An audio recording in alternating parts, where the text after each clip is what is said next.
Bonjour, je m'appelle Hassan Salam, je suis professeur de gynéco à la faculté de médecine d'Alexandrie en Égypte et aujourd'hui je vous parlerai de l'infertilité, parfois surnommée la subfertilité. En fait, ma présentation consistera de 4 parties. Dans la première partie, je vous parlerai de l'introduction et des facteurs masculins.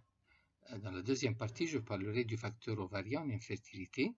Dans la troisième partie, je vous parlerai des facteurs cervicaux, tubaires, utérins, péritonéales et de l'infertilité inexpliquée.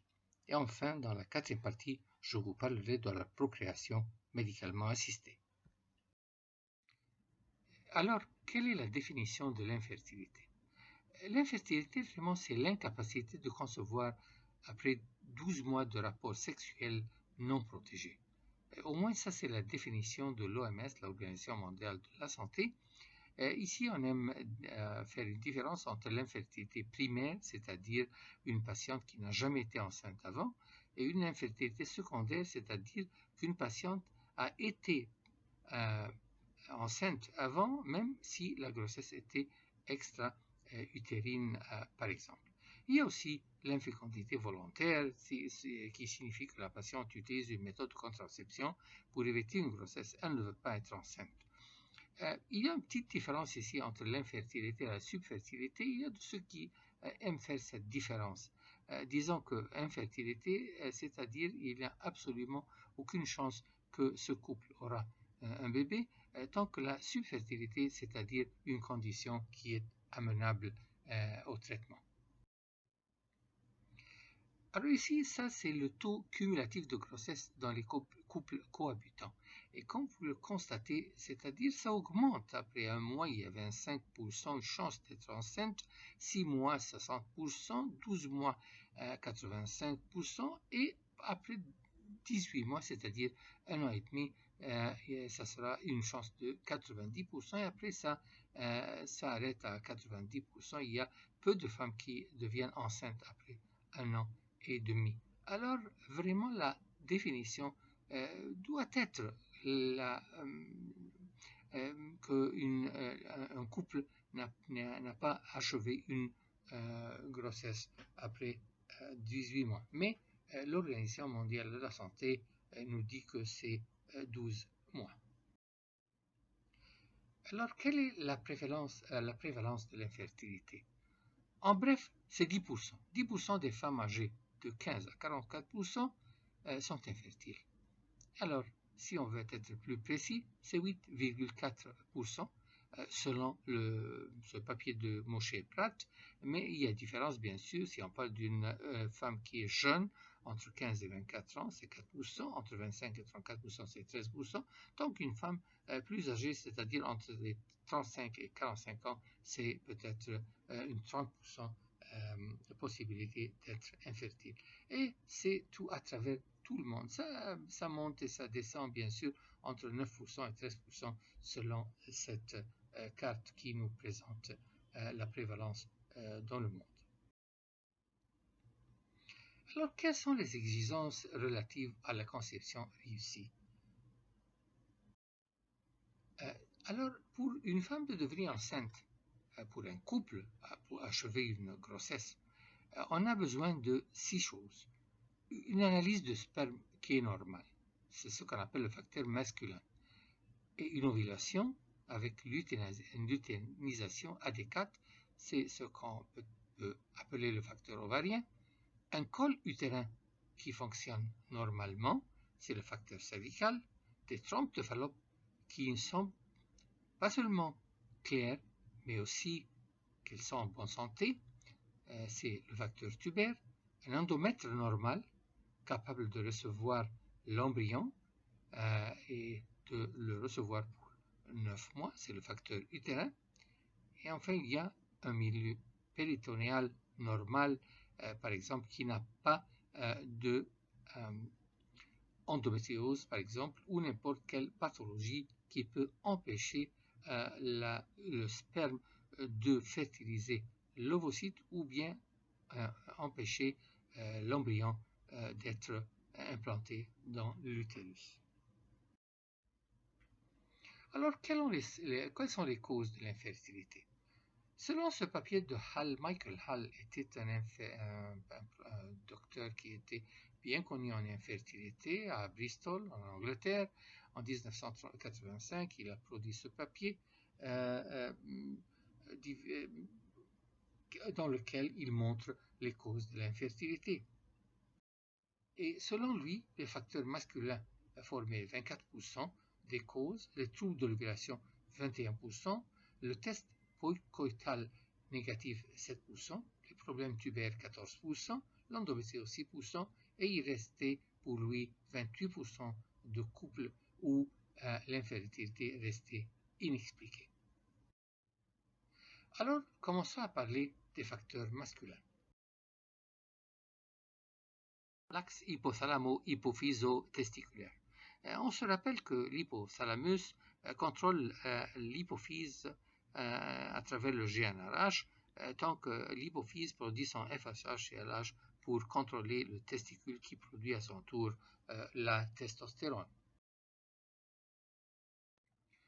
On se rappelle aussi du système reproductif masculin où les testicules sont dehors du corps humain parce que la température idéale pour produire les spermatozoïdes, ce n'est pas 37 degrés centigrades, mais en effet c'est 29,3. Et bien sûr, les spermatozoïdes sont produites dans les testicules, elles passent par l'épididyme et ensuite selon le canal déférent. Ensuite, pendant l'éjaculation, ce sont seulement les spermatozoïdes qui sont produits par les testicules, mais le fluide lui-même est produit par la prostate et la vésicule séminale.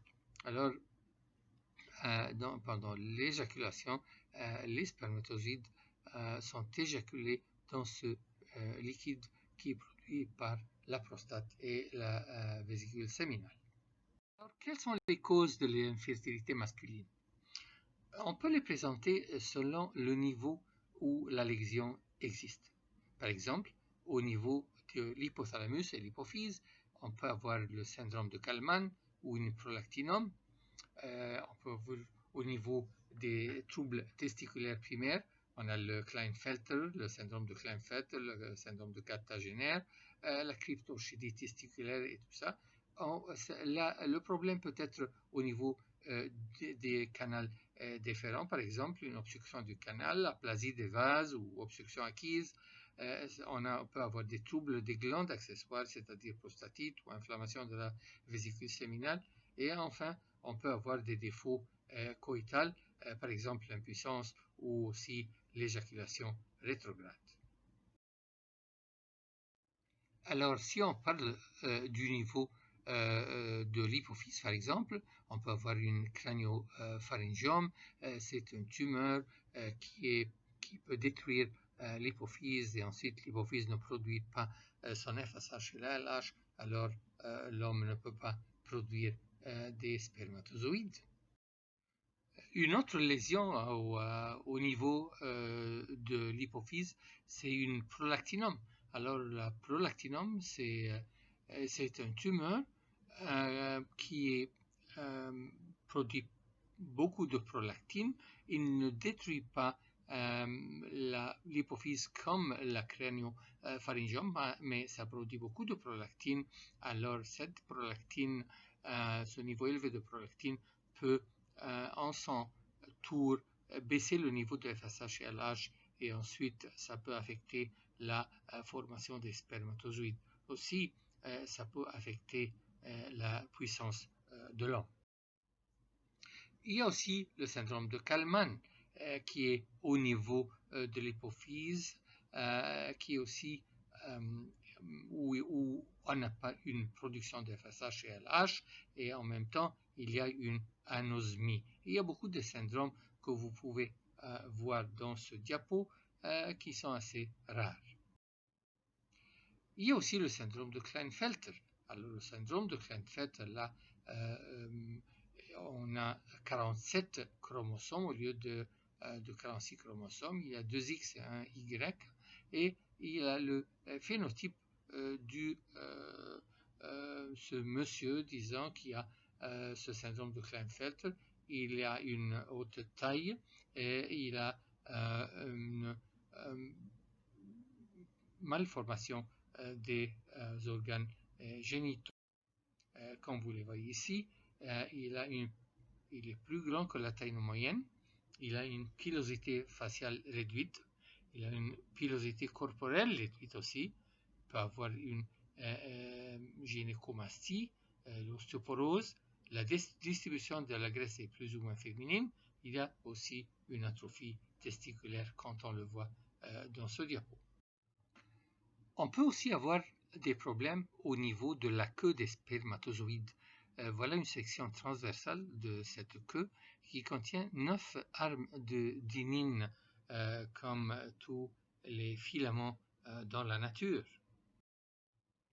Mais par exemple, dans le syndrome de Cartagena, on trouve qu'on a à gauche, c'est la situation normale, mais à droite, il y a la queue des spermatozoïdes dans ces patients qui sont affectés par ce syndrome de Cartagena, où on a seulement 8 armes de dynéine. Un autre problème, c'est la cryptochidie, où il y a un arrêt dans les descentes des testicules. Normalement, bien sûr, ça commence dans l'embryon, les testicules sont toujours dans l'abdomen, mais ils descendent. Par le temps que le bébé est né, on trouve les testicules dans le scrotum, mais ils peuvent s'arrêter, comme vous le voyez ici, à de différents niveaux pendant leur descente. Cela fait que les testicules se trouvent dans une température qui est plus élevée qu'elle devait être. On a dit que ça devait être à 29 degrés centigrades, mais elle se trouve dans un milieu de 37 degrés centigrades. Alors la formation des spermatozoïdes peut être affectée, et si on ne fait pas l'opération assez tôt, le bonhomme peut perdre toute capacité pour produire des spermatozoïdes.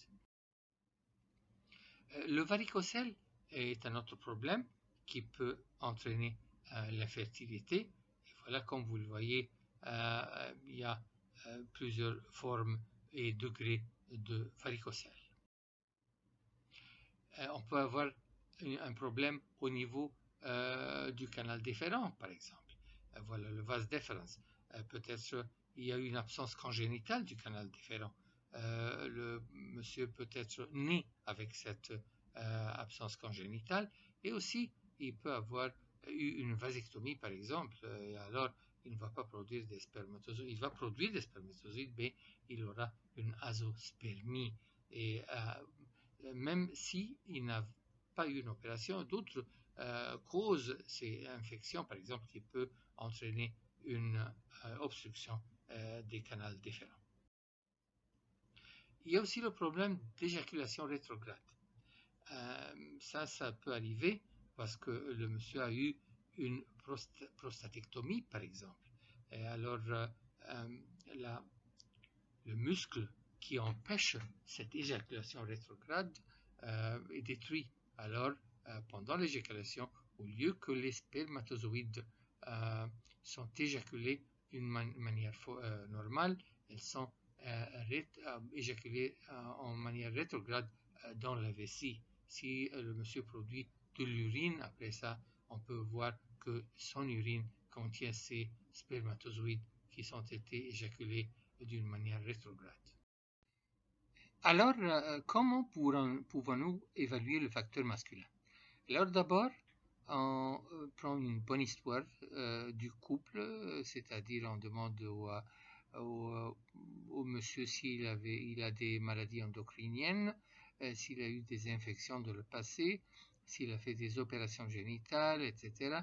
Et ensuite, on fait un examen clinique, c'est-à-dire un examen général, et ensuite un examen local pour voir s'il y a une cryptochidie, par exemple, la taille des testicules. Et nous avons avec nous ce truc-là avec ce qui ressemble des testicules avec les tailles différentes. On voit aussi si il a un varicocèle qui peut être vu cliniquement ou subcliniquement.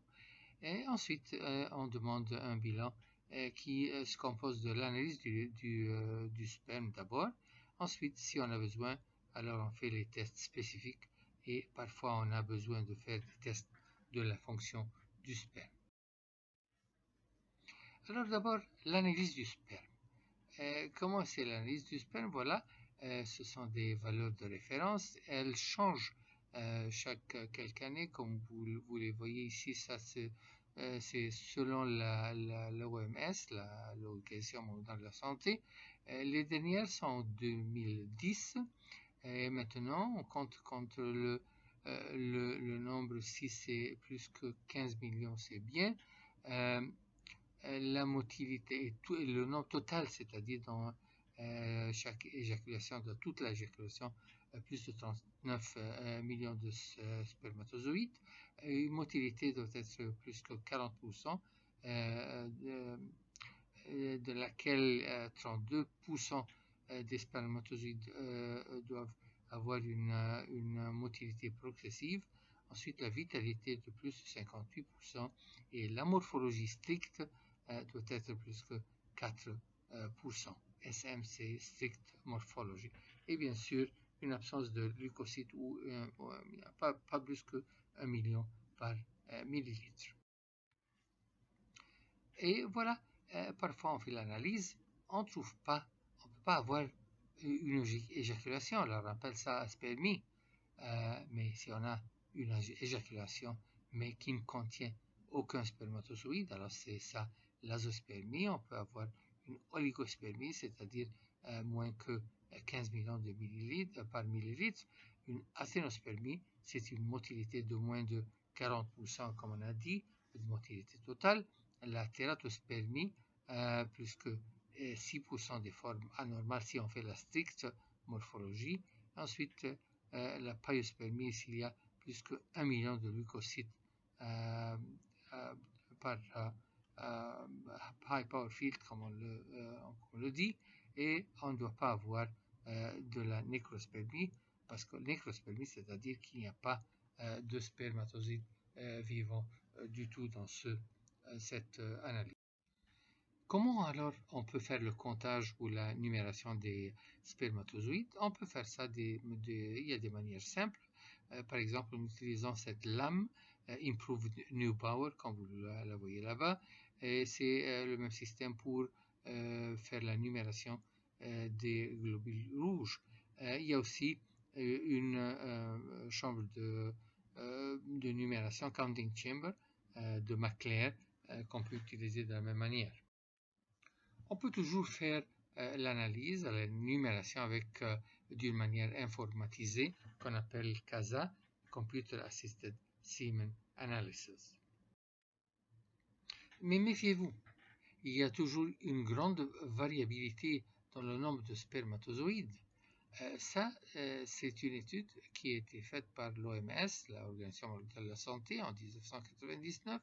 Et vous voyez ça, c'est la même personne qui a produit un échantillon de sperme pendant 120 semaines, 2 fois par semaine.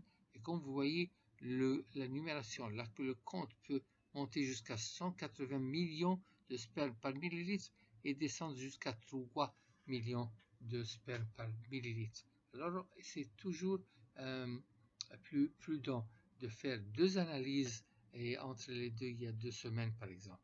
Si les deux sont bien, alors sont d'accord, c'est-à-dire si les deux sont normales, c'est bien. Si les deux sont anormales, c'est bien. Si un est normal et l'autre est anormal, peut-être on doit faire une troisième analyse.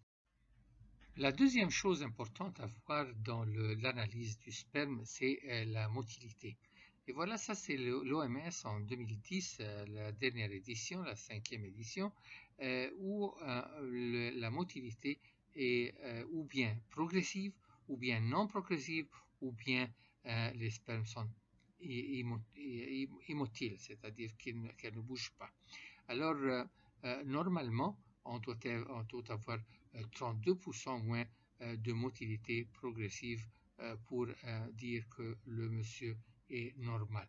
et les deux ensemble, c'est-à-dire la mortalité totale, doit être plus que 40%, selon l'OMS en 2010. La troisième chose à voir dans l'analyse du sperme, c'est la morphologie. Et voilà la morphologie d'un spermatozoïde normal. On compte la tête, la mi-pièce et ensuite la queue, comme vous le voyez. Et comme on a dit, normalement, on doit avoir plus que 4% de sperme de bonne morphologie, de morphologie normale. Si c'est plus que 4%, c'est-à-dire que ce monsieur est normal. Et voilà les différentes formes d'anomalies dans la morphologie. On peut avoir des anomalies dans la tête du spermatozoïde ou la mi-pièce du spermatozoïde, ou bien dans la queue, ou bien parfois on a un sperme qui n'a pas un acrosome, acrosomeless, comme on le voit là-bas. Une autre chose à observer dans l'analyse du sperme, c'est de voir s'il y a de l'agglutination. Parce que l'agglutination des spermatozoïdes signifie ou bien qu'il y a des anticorps ou bien qu'il y a une infection. Et cette agglutination peut être tête à tête, queue à queue ou tête à queue. Alors si le test est normal, on n'a pas besoin de faire autre chose, mais si le test est anormal, alors peut-être on a besoin de faire des tests spécifiques, comme par exemple le dosage des hormones, c'est-à-dire par exemple dans certains cas, on a besoin de faire le FSH, le LH, la prolactine, la testostérone. Ensuite, la coloration vitale, c'est-à-dire si le sperme ne bouge pas, il y a deux possibilités, ou bien que le sperme n'est pas vivant, ou bien que le sperme est vivant, mais il ne bouge pas. Alors, comment on sait? On fait la coloration vitale.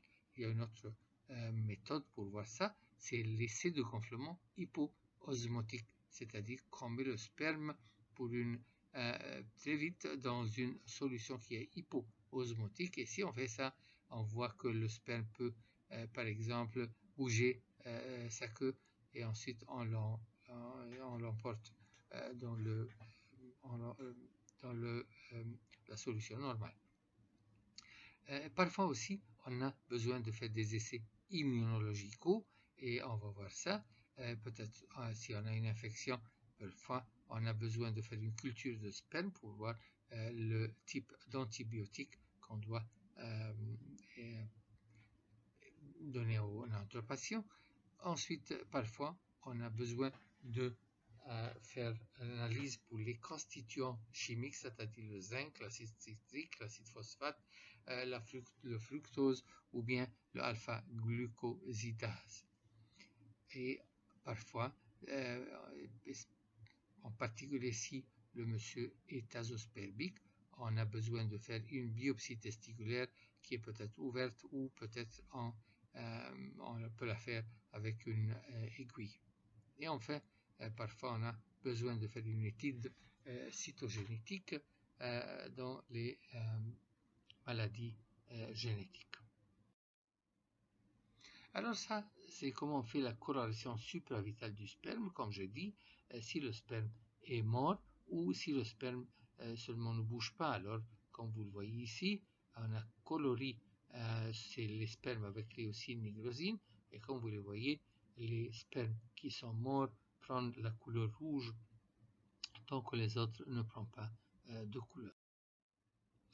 Le test de gonflement hypoosmotique, voilà, comme je viens de dire, on met le sperme dans une solution qui est légèrement hypoosmotique, alors, ou bien on a un gonflement de la queue du sperme, comme vous le voyez, ou bien on a le sperme peut bouger la queue. Parfois, on a besoin de faire des tests immunologiques pour voir si le monsieur a des anticorps contre ces spermatozoïdes, ces anticorps qui sont présents dans le liquide, dans le fluide du sperme, c'est-à-dire venant de la prostate ou de la vésicule séminale. Alors il y a d'abord le immunobit test, c'est-à-dire il y a ces petites perles qui sont couvertes avec des anticorps, et alors si on a des anticorps dans les spermes du monsieur, alors on a cette agglutination. Et on peut faire la même chose avec des cellules rouges qui ont des hématites humaines qui sont sensibilisées pour faire la même chose comme les perles qu'on vient de voir. On appelle ça le Mixed Antiglobulin Reaction, le test de MAR test. Et comme je viens de dire, parfois on a besoin de faire une biopsie testiculaire. Et pourquoi on fait ça? Parce que le monsieur est azospermique. Alors, si le patient est azospermique, on veut voir, est-ce qu'il est azospermique parce qu'il y a une obstruction dans les canaux déférents, par exemple, dans lequel cas on trouvera que le testicule produit des spermatozoïdes très normales. C'est seulement il y a une obstruction.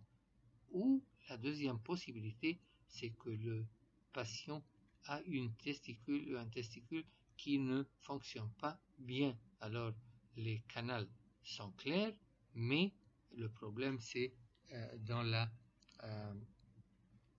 formation des spermatozoïdes dans son testicule. Et on fait ça, on regarde à ce qu'on appelle Johnson score, le score de Johnson, mais on ne va pas rentrer dans des détails ici. On peut faire la même chose avec une aiguille testiculaire de biopsie. Il y a de ceux qui pensent que c'est plus simple, il y a de ceux qui préfèrent faire la biopsie ouverte. Alors le premier test à faire, c'est le test de réaction de l'acrosome. On sait qu'il y a un sac sur la tête du spermatozoïde, et ce sac contient un enzyme qui s'appelle l'acrosine. Le sac s'appelle l'acrosome et l'enzyme c'est acrosine ou aussi le proacrosine, qui aide le spermatozoïde à pénétrer la zone claire qui entoure l'ovocyte, la zone pellucide. Alors, qu'est-ce qu'on peut faire? On utilise des colorants ou bien des colorants normaux ou bien des étiquettes fluorescentes, et on regarde sous le microscope fluorescent pour savoir si l'acrosome existe et s'il y a assez d'acrosine dans les têtes des spermatozoïdes. Il y a quelque chose d'autre qu'on peut faire, c'est ce qu'on appelle la réaction acrosomique suite à un défi ionophore à 2, 3, 1, 8, 7, qui contient du calcium. Alors, c'est ce calcium ionophore de calcium, on l'ajoute sur notre échantillon et on peut voir si les spermatozoïdes vont réagir ou non. Alors, s'ils réagissent avec sous le microscope avec la élimination diminuée, comme on le voit ici, on peut voir les spermatozoïdes qui ont réagi et ceux qui n'ont pas réagi.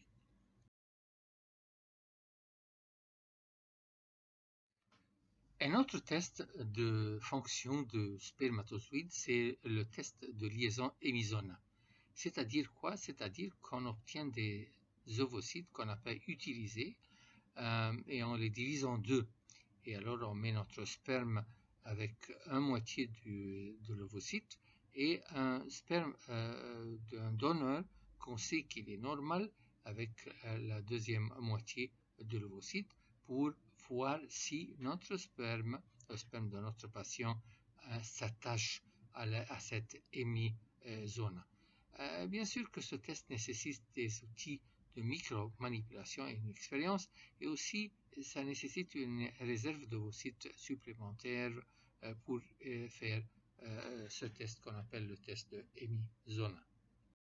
Il y a aussi le test de pénétration de la zone en hamster qui a été introduit par le professeur Ryuzo Yanagimashi de l'université de Honolulu en Hawaï, aux États-Unis. Et alors, c'est où il a utilisé les ovocytes du hamster. Alors, il doit d'abord séparer la zone et ensuite essayer de faire la fertilisation de ces ovocytes de hamster avec les spermatozoïdes. Le test n'est pas très spécifique parce que, apparemment, les spermatozoïdes peuvent pénétrer l'ovocyte du hamster, mais en même temps pas l'ovocyte humain. Il y a aussi le test de la compactage ou les tests de la compactage de la chromatine du sperme. C'est-à-dire quoi? C'est-à-dire que pendant la dernière étape de la formation des spermatozoïdes, ce qu'on appelle la spermiogenèse, alors il y a un remplacement des histones qui entourent la tête du spermatozoïde avec des protamines. Les protamines sont plus compactes, alors ils aident le spermatozoïde selon leur trajet à travers les canaux déférents et aussi pendant le processus de fertilisation. Alors, si le processus de remplacement de ces histones avec les protamines est incomplet, alors les spermatozoïdes vont subir une fragmentation dans la première chance. Et voilà, on aura des lésions associées à cette fragmentation de l'ADN. Alors, il y a la rupture d'ADN de simple brin, ce qu'on appelle en anglais single strand DNA breaks, ou la rupture à double brin, ou la suppression ou modification de la base, et aussi on aura des réticulations inter- ou intra-brins. Il y a alors plusieurs tests de la fragmentation de l'ADN, mais les 4 tests qui sont couramment utilisés, ce sont les prochains. C'est le dosage de la structure du chromatine du sperme, Sperm Chromatin Structure Assay. Et ensuite, on a le test tunnel, c'est une abréviation de nom un peu compliqué. Ensuite, on a le test de dispersion de la chromatine du sperme, Sperm Chromatin Dispersion Test, ou le test HALO, c'est-à-dire une aréole autour de la tête du sperme. Et ensuite, on a le test de comète, parce que ça produit quelque chose qui ressemble aux comètes.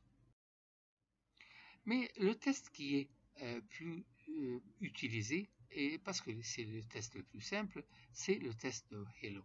Et comme vous le voyez là-bas, là, il y a les cellules normales, c'est les spermatozoïdes normales, produisent un aérole autour de la tête du sperme si elles sont normales. Donc les spermatozoïdes qui sont anormales ou fragmentés, alors il n'y a pas de cet aérole ou cet halo, comme on le dit. C'est le test le plus facile, le plus simple, le moins coûteux, mais les autres tests sont utilisés plus ou moins pour les recherches. Un autre test qui peut être utilisé pour évaluer l'infertilité masculine, c'est d'évaluer les espèces oxygénées réactives et les antioxydants. On veut dire ici que pendant les réactions métaboliques du corps, il y a toujours la formation des espèces oxygénées et réactives. Et ces espèces oxygénées réactives sont pathologiques. Et alors, le corps humain contient des antioxydants physiologiquement présents qui font un équilibre entre ces espèces et les oxydants. Mais si la formation de ces espèces oxygénées réactives est exagérée, ou si les antioxydants qui sont présents dans le corps ne peuvent pas faire cet équilibre, alors dans ce cas, on a cette condition qu'on appelle le stress oxydatif. Maintenant, ces espèces, on a besoin de un petit nombre de ces espèces pour faire normalement des choses physiologiques qu'on peut voir dans la partie supérieure de ce diapo. C'est-à-dire qu'on a besoin de quelques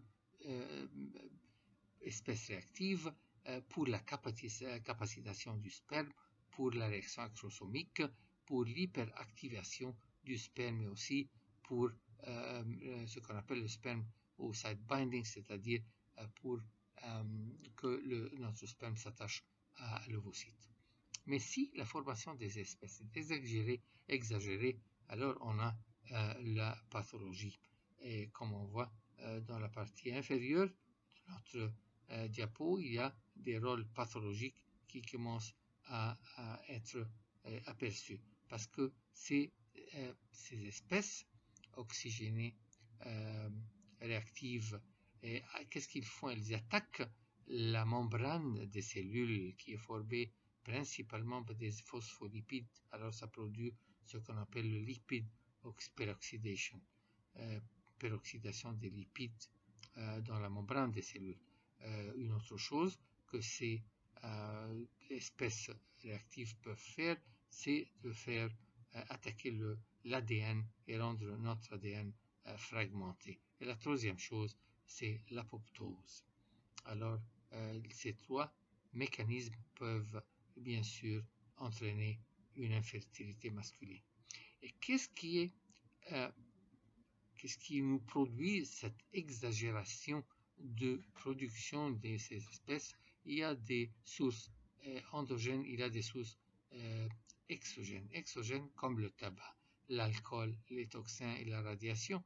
Et il y a des sources endogènes, par exemple, comme la présence d'un varicocèle ou la présence d'une infection avec beaucoup de leucocytes et aussi la production des spermatozoïdes qui sont toujours prématures.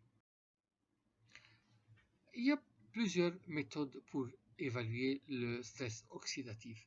Il y a des systèmes qui sont assez compliqués qu'on utilise dans les recherches, mais récemment il y a un système qui est assez simple qu'on appelle le Myoxis système. Et ce système, comme vous voyez, il y a cette petite machine avec des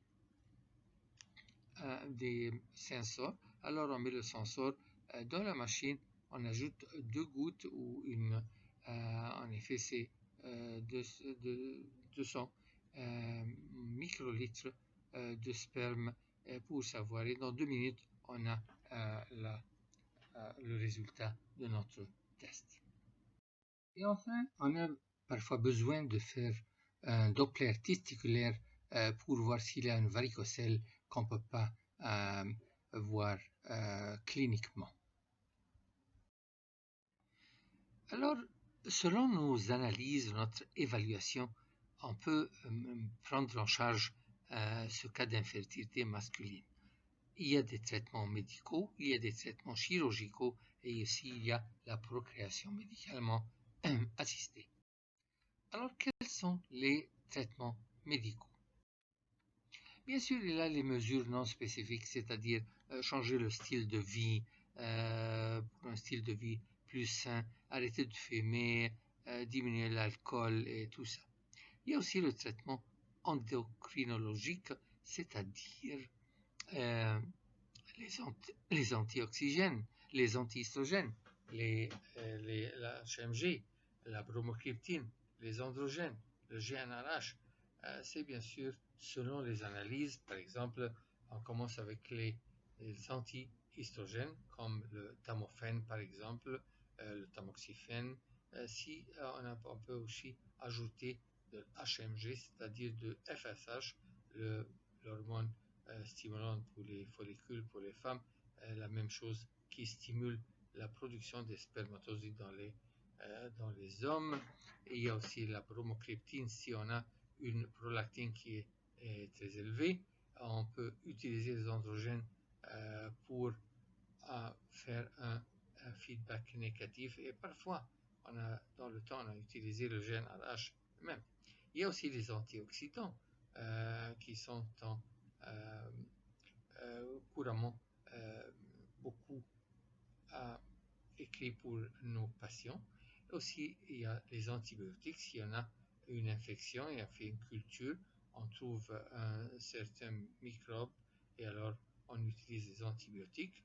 Et pour les causes immunologiques de l'infertilité masculine, parfois on a besoin d'utiliser les stéroïdes.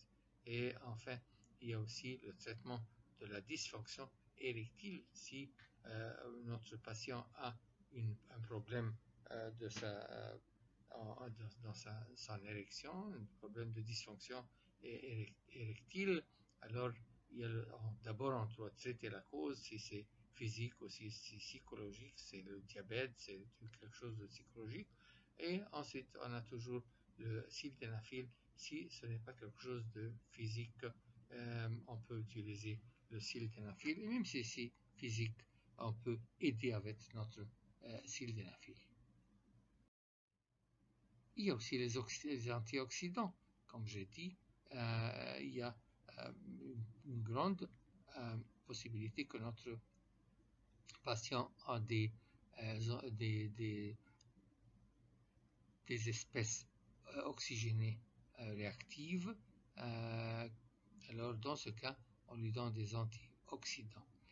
Quels sont les antioxydants? Là, on les voit ici, la vitamine E, la vitamine C, le magnésium, le zinc, N-acétylcystéine, l'acide folique, la carnitine, le sélénium, le déhadoépiandrostyrone, le coenzyme Q4. Et il y a des préparations, bien sûr, dans les pharmacies qui contiennent 2 ou 3 de ces antioxydants ensemble. Le deuxième groupe de traitements, ce sont les traitements chirurgicaux, c'est-à-dire par exemple la varicocélectomie, la vasovasostomie, l'épididymovasostomie.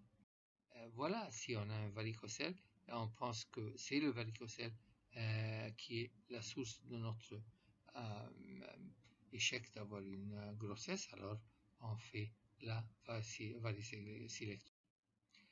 S'il y a une obstruction dans notre canal déférent, on peut toujours faire la vasostomie, et si on n'a pas assez de tissu pour faire notre anastomose, parfois on ne peut pas faire l'anastomose entre le canal et l'autre partie du canal, alors on fait la épididymo-vasostomie, c'est-à-dire qu'on attache le canal déférent, le vas deferens, à l'épididyme, et ensuite on a une épidymo-vasostomie. En effet, on peut aussi l'attacher aux testicules directement. Et si tout ça ne nous donne pas une grossesse, alors on a besoin de faire la procréation médicalement assistée si le couple insiste toujours à avoir son bébé. La procréation médicalement assistée comprend plusieurs choses, mais chez nous ici, pour notre patient qui est un patient d'infertilité masculine, on peut faire l'insémination intra-utérine, on a parfois l'insémination artificielle avec donneur, qu'on ne fait pas dans beaucoup de pays du monde, Égypte inclus. Alors on ne peut pas faire ça en Égypte pour des raisons juridiques, et aussi on a peut-être besoin parfois de faire l'injection cytoplasmique du spermatozoïde qu'on appelle le ICSI, Intracytoplasmic Sperm Injection. D'abord, l'insémination intra-utérine, comme vous le voyez ici, on ne peut pas prendre le sperme comme il est comme ça et le déposer dans la cavité de la matrice. Le sperme contient des prostaglandines, en particulier prostaglandine E2, et ça va entraîner des contractions de l'utérus, et la femme va avoir des douleurs, et ensuite tout le sperme va être rejeté en dehors de la matrice. Alors, on doit préparer le sperme. On doit prendre les spermatozoïdes, seuls les extraire du fluide dans lequel elles sont venues. Alors, il y a plusieurs méthodes, mais les 2 méthodes qui sont plus connues, c'est le SWIMAP technique. Qu'est-ce que ça veut dire? C'est-à-dire, on met notre échantillon de sperme en bleu ici, on les met sous une solution qui contient le pH propre, l'osmose propre, et des matières qui nourrissent notre spermatozoïdes. Alors, les spermatozoïdes montent dans ce liquide qu'on appelle le milieu de culture, dans notre milieu de culture, qui est plus favorable pour notre sperme. Alors, il monte, on prend cette partie qui contient nos spermes, qui sont la meilleure partie des spermes, et on utilise celle-ci pour faire notre insémination intra-utérine. Une autre méthode pour préparer le sperme, c'est une méthode qui a en effet une centrifugation sur une matière qu'on appelle le percol. Le percol, c'est comme le sable. Il y a le percol, le phycol, le nicodens et d'autres produits qu'on peut utiliser, mais le percol, c'est celui qui est plus connu. C'est quelque chose comme le sable, comme ça, et ensuite on met notre sperme en dessus et on fait la centrifugation qu'on voit comme ça pour 20 minutes sur 1200 révolutions par minute. Et après ça, on trouve que notre sperme, la meilleure partie du sperme, c'est elle qui est au fond de notre tube. Alors on les prend et on utilise pour faire l'insémination intra-utérine. Il y a de ceux qui préfèrent, après cette étape, faire une étape de SWIMAP, qu'on vous envoie dans ce diapo-là. Et ensuite, on répète ce qu'on a fait dans le SWIMAP et on utilise cette partie de sperme qui est maintenant la meilleure partie de sperme. Bien sûr, pour faire ça, on a besoin de quelqu'un qui a un grand nombre, un nombre assez acceptable pour faire cette méthode. Si par exemple on a une oligospermie sévère, on ne peut pas alors faire ça, on peut seulement peut-être faire le SWIMAP. Et enfin, si tout ça ne nous donne pas une grossesse, alors on peut toujours faire la micro-manipulation. Ça a commencé par faire ce qu'on appelle la partial zone dissection, faire une petite dissection dans la paroi de l'ovocyte, c'est-à-dire la zone de l'ovocyte, comme vous le voyez à gauche en haut. Ça n'a pas bien réussi, alors on a commencé à faire la SUSI, la subzonal insémination, comme on voit à droite en haut. Et alors dans ce cas, il y a eu peu de succès, mais ce qui a vraiment apporté des bons résultats, c'est quand on a fait l'insémination intracytoplasmique, c'est-à-dire le ICSI, intracytoplasmic injection, qu'on a injecté le spermatozoïde dans le cytoplasme de l'ovocyte. On avait peur que ça va détruire l'ovocyte, mais ça a pris et maintenant c'est une manière très acceptable qu'on utilise dans beaucoup de nos cas d'infertilité masculine. Et voilà alors un système de micro-manipulation et l'embryologue est en train de faire le ICSI comme on le voit dans ce diapo. Et voilà sous le microscope, on peut voir à gauche un petit microtubule qui aspire l'ovocyte pour l'attacher, la garder en place, tant que de droite il y a une aiguille qui injecte un simple spermatozoïde seul dans le cytoplasme de l'ovocyte, en gardant le premier corps polaire à 12 heures, comme vous le voyez. Ça, si on utilise la ICSI en utilisant le sperme éjaculé. Et comme je viens de dire, il y a des hommes qui sont azospermiques, alors on peut toujours faire notre ICSI en utilisant des spermatozoïdes testiculaires. Alors à gauche ici, on a un patient qui a une obstruction de ces canaux déférents. Alors c'est-à-dire que les testicules sont normales, elles produisent des spermatozoïdes normaux, alors on peut les utiliser. Alors dans ce cas, on peut simplement aspirer les spermatozoïdes testiculaires, ce qu'on appelle le TESA avec un A. Mais à droite, c'est un monsieur qui n'a pas d'obstruction. Et alors, son azoospermie est due à la cause de ses testicules ne peuvent pas fonctionner proprement. Et alors, le nombre de spermatozoïdes testiculaires qu'on peut trouver sont probablement un très petit nombre. Dans ce cas, on a besoin d'un morceau de tissu, comme on voit ici, ce qu'on appelle l'extraction des spermatozoïdes testiculaires, testicular sperm extraction, alors TZ avec une E. Avec ça, je termine ma présentation d'aujourd'hui et la prochaine fois, je vous parlerai du facteur ovarien en infertilité. Je vous remercie pour votre attention.